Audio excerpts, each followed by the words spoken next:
Bonjour à tous, merci de me rejoindre pour cette nouvelle vidéo. Alors, ce qui s'est passé depuis 2 jours, il n'y a pas eu de grand changement fondamental. On parlera surtout du colza. Alors, au niveau macro, l'euro-dollar, ça pèse un tout petit peu. On est toujours au niveau d'un 11, un 12, ça ne bouge pas vraiment beaucoup. Par contre, ce qui est important, c'est que le pétrole continue sa chute, hein, et il est maintenant dans une tendance baissière assez continue et constante. Donc la tendance est vraiment, vraiment vers le bas, vraiment mauvaise, elle descend comme ça. Donc en conséquence, il y a deux choses qui se passent et ça va impacter colza et tourteau de soja.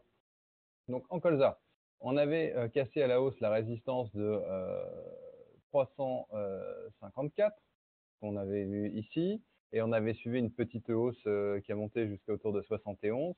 Et ce qui s'est passé il y a 2 jours, c'est que cette hausse s'est terminée et le marché maintenant a baissé. Il est retourné voir la moyenne mobile 20 jours et donc cette tendance est interrompue. Donc on retourne dans une phase de stagnation des prix et donc il n'y a plus de tendance haussière en colza. Voilà. Disons qu'on pourra y reparler si jamais on revient passer autour de 305-64, hein, c'est pas perdu, mais pour l'instant c'est interrompu. Et une tendance baissière, bah, ça nous emmènera à casser ce point-là. Enfin, on n'y est pas et pour l'instant le marché ne baisse pas plus. Donc, plutôt une bonne nouvelle. En tourteau de soja, on avait la même tendance de fond, un peu plus marquée baissière que le colza. Et ce qui s'est passé, c'est très important, c'est que hier, on a cassé le support de 300. Donc ça nous ouvre à une nouvelle voie de baisse de tourteau. Donc pour nos amis qui couvrent du tourteau, eh ben, je pense qu'il est grand temps de laisser venir, de voir où est-ce que cette rupture peut nous emmener.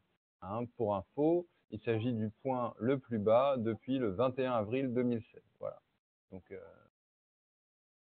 c'est un point important qui est cassé. Voilà. Blé, pas d'inquiétude pour l'instant. Le marché corrige depuis la pointe à 182 de début de semaine, mais il reste toujours dans sa tendance haussière tant qu'il se maintient au-dessus de 75. On était à 17,50 à la clôture hier soir.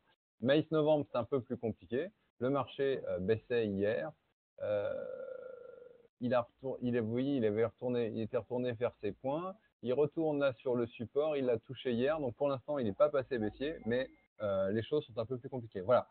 Euh, je ne surveillerai pas le marché la semaine prochaine.